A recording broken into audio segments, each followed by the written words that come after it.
কলস যাত্রার মধ্য দিয়ে সূচনা হলো সাতকুড়া মহাদেবী ভ্রামরীর বার্ষিক উৎসব। বুধবার বার্ষিক উৎসব উপলক্ষে কলস যাত্রাটি মন্দির সংলগ্ন এলাকার বিভিন্ন পথ পরিক্রমা করে। এরপর প্রদীপ জ্বালিয়ে ও ফিতে কেটে মিলন মেলার সূচনা করেন উত্তরবঙ্গ উন্নয়ন মন্ত্রী উদয়ন গুহ, মেখলিগঞ্জের বিধায়ক পরেশচন্দ্র অধিকারী। দেখুন বিস্তারিত।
রাস্তায় অবস্থিত প্রাচীন তিস্রোতা পাঙ্গা ও যমুনা নদীর সংকীর্ণ দুর্বল সেতুদ্বয়ের পুনর্নির্মাণ।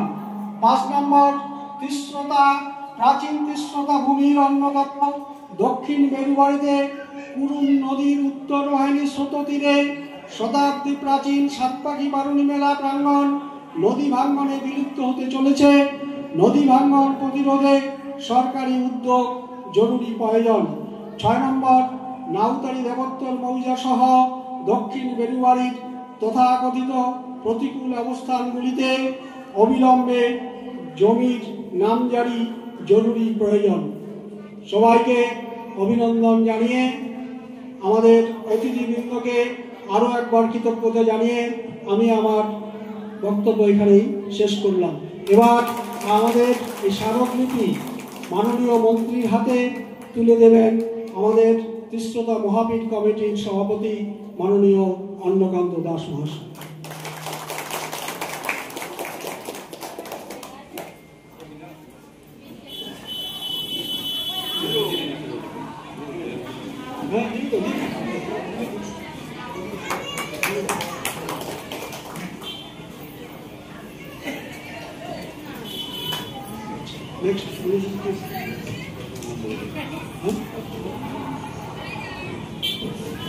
স্বাগত ভাষণ হয়ে গেল, আমরা স্মারকলিপি প্রদান করলাম। জানি ব্যস্ততা রয়েছে প্রত্যেকের, তারপরেও কিছু কথা আমাদের মন্দির কমিটিকে শুনতে হবে। অনেকেই এখানে উৎসুক, যারা দর্শনার্থী ভক্তবৃন্দ রয়েছে তারা কিছু নিশ্চয়ই শুনবেন। এখন বক্তব্য রাখবেন মেখলিগঞ্জের বিধায়ক সম্মানীয় পরেশচন্দ্র অধিকারী মহাশয়।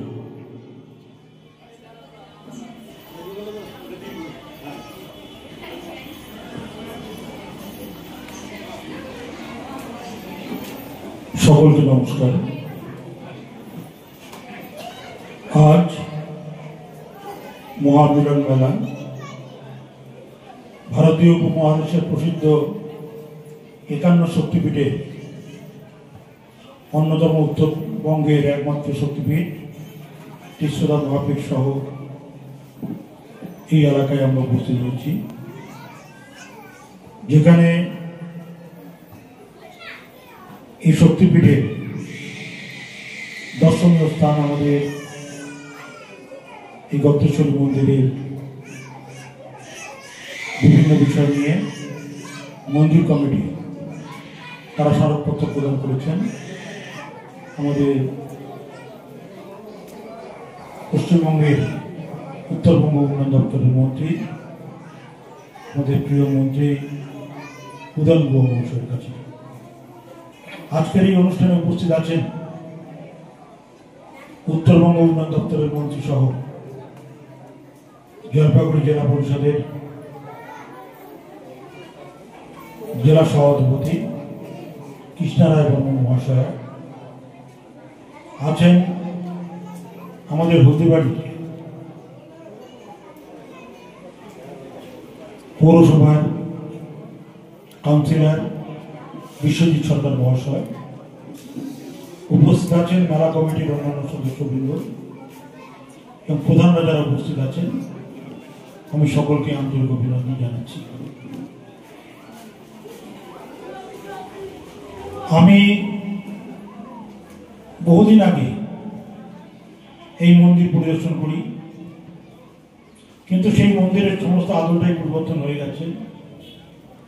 এখানে সুন্দর দিঘি হয়েছে, রাস্তাঘাটগুলি আগের যে রাস্তা ছিল সেই রাস্তার পরিবর্তন হয়েছে, মন্দিরের পরিবর্তন হয়েছে, কিন্তু আরো